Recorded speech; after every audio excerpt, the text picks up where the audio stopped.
आप peoples party के राष्ट्रीय अध्यक्ष एडवोकेट रामवीर चौहान ने सरकारों के भ्रष्टाचारों को लेकर की प्रेस वार्ता और कहा कि जिस तरह एक दूसरे पर भ्रष्टाचारों के आरोप पर आरोप लगा रही है, सरकार इनको सार्वजनिक करे, नहीं तो हम कोर्ट में जाएंगे कि छोटा भ्रष्टाचारी कौन और बड़ा भ्रष्टाचारी कौन। आप पार्टी पीपल्स के राष्ट्रीय अध्यक्ष रामवीर चौहान ने छोटे भ्रष्टाचारी और बड़े भ्रष्टाचारी के खिलाफ एक अभियान भी शुरू किया और पार्टी के कार्यकर्ता घर घर जाकर इसको जागरूक करेंगे। आइए हम सुनाते हैं आप पार्टी पीपल्स के राष्ट्रीय अध्यक्ष एडवोकेट रामवीर चौहान का क्या कहना।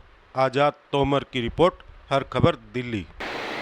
आप सभी मीडिया बंधुओं का आपकी अपनी पार्टी पीपल्स की तरफ से मैं हार्दिक स्वागत करता हूं और काफ़ी अरसे के बाद आप लोगों से मुलाकात हो रही है। इसके लिए आप ऐसी उम्मीद करता हूं कि आप सभी के परिवार में सब कुशल मंगल होंगे। इस त्रासदी के दौर से हम लोग गुजर के आए हैं।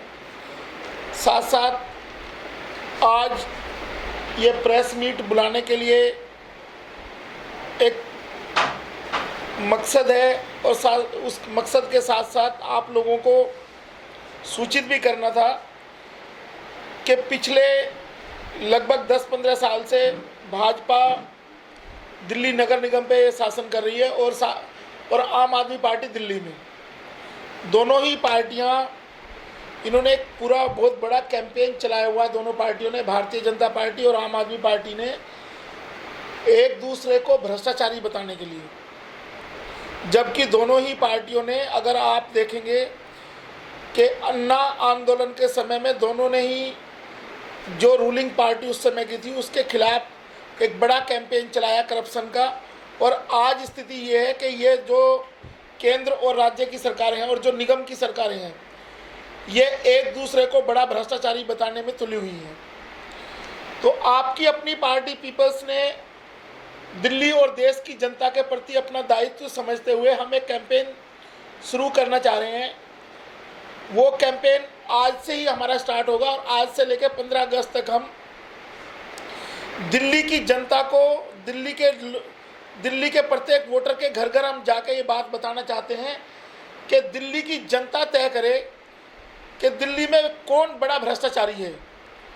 एक तरफ भारतीय जनता पार्टी 26,000 करोड़ के घोटाले की बात करती है आम आदमी के खिलाफ, और दूसरी तरफ केजरीवाल जी 13,000 करोड़ के घोटाले की बात करते हैं कि 13,000 करोड़ का घोटाला एमसीडी में हुआ है। तो अगर 13,000 करोड़ और 26,000 करोड़ दोनों को मिला दिया जाए तो यह 39,000 करोड़ का घोटाला है। 39,000 करोड़ के घोटाले से दिल्ली के प्रत्येक व्यक्ति को इस कोरोना काल में, पिछले लगभग 2 साल में 10-10 हज़ार रुपये दिए जा सकते थे।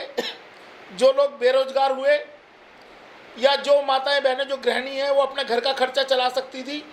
लेकिन केंद्र की निकम्मी सरकार द्वारा 5 किलो राशन पे उनको सीमित कर दिया गया। तो ये दिल्ली की जनता को अब तय करना है और आपकी अपनी पार्टी एक मुहिम लेके आ रही है कि बड़ा भ्रष्टाचारी कौन बड़ा भ्रष्टाचारी है, कौन छोटा भ्रष्टाचारी है। दिल्ली की जनता बताए, आम आदमी बड़ी भ्रष्टाचारी है या भाजपा, और दोनों एक दूसरे के छोटे और बड़े भाई बने हुए हैं। पूरी मीडिया पूरे नेशनल लेवल पे कैंपेन चलाया हुआ है। आज एमसीडी में इतना बड़ा घोटाला होगा, आज क्लस्टर बस के खरीद में इतना बड़ा घोटाला हुआ। तो ये सारी चीज़ें जो चल रही हैं दिल्ली में, ये क्यों चल रही हैं, इसके पीछे एक बड़ा कारण है और एक सोची समझी साजिश है इन दोनों पार्टियों की। इन दोनों पार्टियों ने पर्दे के पीछे से हाथ मिलाया है दिल्ली की जनता को मूर्ख बनाने का।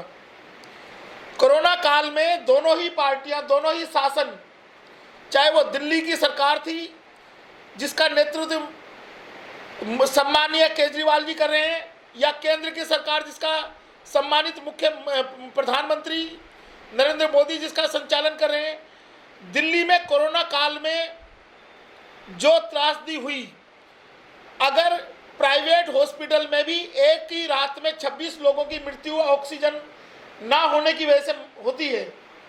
उसके बाद बीएल कपूर हॉस्पिटल में एक ही दिन 13 लोगों की मौत हुई ऑक्सीजन की कमी होने से। तो क्या दिल्ली की जनता की मेमोरी इतनी वीक है और ये केजरीवाल सरकार एफिडेविट भेजती है कि दिल्ली में ऑक्सीजन की कमी से किसी की मौत नहीं हुई है, और केंद्र सरकार संसद में बड़ी बेशर्मी के साथ इतनी बेहूदगी और इतनी अमानवीय घटना हुई कि संसद के अंदर इन लोगों ने कहा कि देश में ऑक्सीजन की कमी से कोई मौत नहीं हुई है। क्या हम सब लोग, पूरे देशवासी और दिल्लीवासी, अपने जो हमारे अपने थे उनके बिछड़ने का गम हम भूल पाएंगे? आज ये दिल्ली का बेशर्म मुख्यमंत्री 2,500 की घोषणा की बात करता है कि 2,500 रुपये हम उस परिवार को सांत्वना राशि देंगे। मैं आपसे पूछना चाहता हूं कि इसके लिए जिम्मेदार कौन था? अगर दिल्ली में भ्रष्टाचार नहीं हुआ तो लगभग 200 की संख्या आप बताते हैं मोहल्ला क्लिनिक की, तो दिल्ली की जनता सवाल करे इस भ्रष्ट मुख्यमंत्री से कि मोहल्ला क्लिनिक ने कोरोना काल में कितने लोगों की मदद की? कहां चला गया मोहल्ला क्लिनिक? या केंद्र सरकार बताए कि जो घोटाला आप ये जो 39,000 करोड़ का घोटाला बता रहे हैं, तो हम आपकी अपनी पार्टी पीपल्स दिल्ली की जनता से आह्वान करती है कि आप हम लोगों का साथ दो, हम इस गंदगी को साफ करेंगे।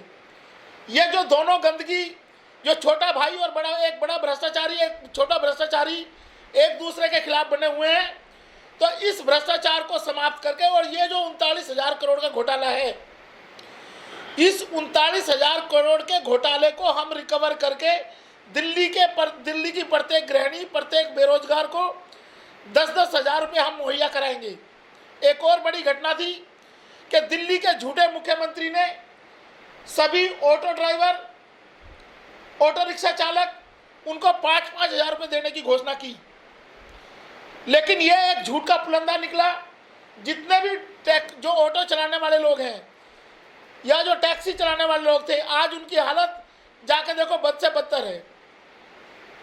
तो इस माहौल में आपको फ्री वाईफाई की बात करते हैं, आपका जहां 10,000 20,000 रुपये आपको मिलने थे, उसके बदले में आपको 5 किलो राशन की लाइन में लगा दिया सरकार ने, ताकि आप बेरोजगारी की बात ना कर सको।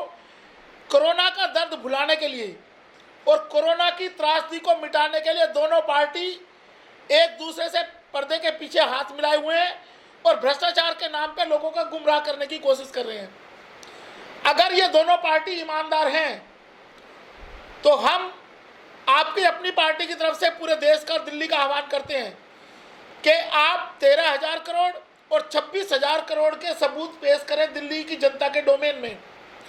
अगर आपके पास सबूत हैं तो हम कानूनी कार्रवाई करके दोनों सरकारों के खिलाफ भ्रष्टाचार विरोधी कानून के तहत हम आप दोनों सरकारों के खिलाफ मुकदमा दर्ज कराएंगे। आप भ्रष्टाचार, आप जो भी एलिगेशन लगा रहे हैं डेली अखबारों में, ये जो नूरा की कुश्ती चल रही है दिल्ली में, आप इसके सबूत तो पेश करो। या आप दोनों ने हाथ मिला लिया कि जनता के पैसे का, जनता की गाड़ी कमाई के पैसा, जो टैक्स का पैसा है, उसको डकार लेंगे और उसके बाद जनता को गुमराह करके 6 महीने बाद निगम में एक दूसरे की सीटें बांट लेंगे। तो मैं दिल्ली की जनता का आह्वान करता हूं कि हम इस मुहिम के खिलाफ एक अभियान चला रहे हैं। आज से ही हमारा अभियान शुरू है कि दिल्ली की जनता तय करे छोटा भ्रष्टाचारी और बड़ा भ्रष्टाचारी कौन है, और 39,000 करोड़ के पैसे का हिसाब दें। ये हमारा अभियान है और हमने ये वायदा किया है कि अगर दिल्ली में आपकी अपनी पार्टी की सरकार बनती है निगम में, तो हम दिल्ली के प्रत्येक गृहिणी को, प्रत्येक बेरोजगार को 10-10 हज़ार रुपये पर मंथ देंगे, ये रिकवर करके। ये हमारी ऐसी आपको घोषणा है और साथ साथ हम इस पे कैंपेन भी चला रहे हैं। प्रत्येक टैक्सी ड्राइवर, ऑटो ड्राइवर, जो जिन लोगों ने डिमांड की थी, जिनके साथ केजरीवाल जी ने बहुत बड़ा छल किया कि एप्लीकेशन इनवाइट कर ली और उसके बाद कार्रवाई नहीं करी, उनको पेमेंट नहीं की गई, तो हम ये और प्रॉमिस करते हैं कि हमारे अगर हम निगम में जीतते हैं तो जो धोखा इन्होंने सफाई कर्मचारियों के साथ कर रखा है, आज तक उनको रेगुलराइज नहीं किया, उनको सैलरी के नाम पे धोखा दिया गया है, टैक्सी ड्राइवर ऑटो ड्राइवर को धोखा दिया गया है, इन सब की मांगे हम पूरी करेंगे। और आज से ही हम दिल्ली में अपने इस अभियान को शुरुआत करते हैं। Like, share and comment. To subscribe this channel, please press the bell icon.